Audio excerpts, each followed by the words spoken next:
In this video, we're going to talk about how to handle size differences. Let's get started.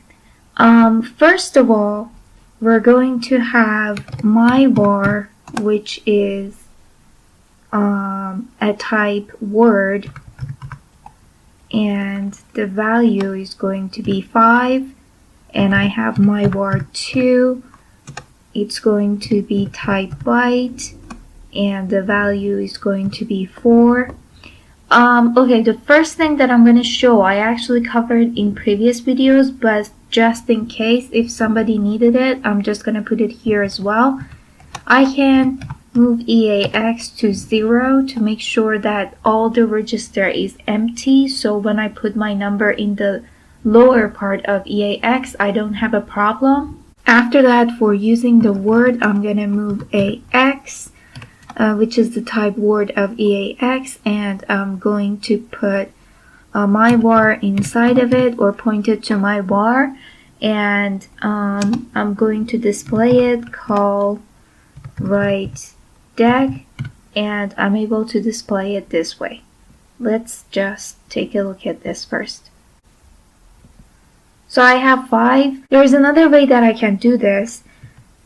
So if I want to move EAX and if I want to point it to my var, the problem with this is we have size difference. So if I try to build this, I will have the instruction operands must be the same size on this line.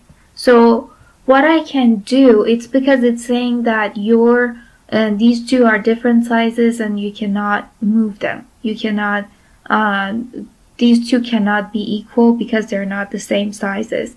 EAX have some more zeros that EAX have some more space that doesn't know how to fill it because my var is the smaller. So we have to tell the compiler how to fill that gap. You have two options here. You can either do 0 extended for filling up that gap, or you can use sign extended to fill up that gap. And what is the difference between 0 extended and sign extended? 0 extended is filling up all the empty spaces with zeros, so then your number is going to be just your number.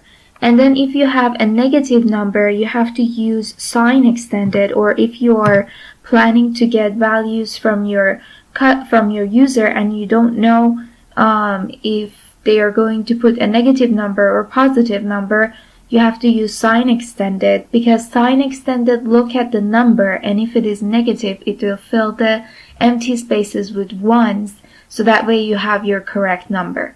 So you always want to make sure if you have negative number to use sign extended.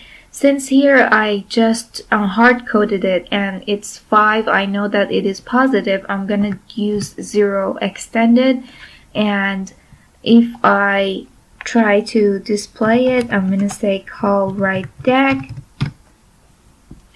and I build this and it should be building without any problem, and yes, start without debugging, and I get 5 again.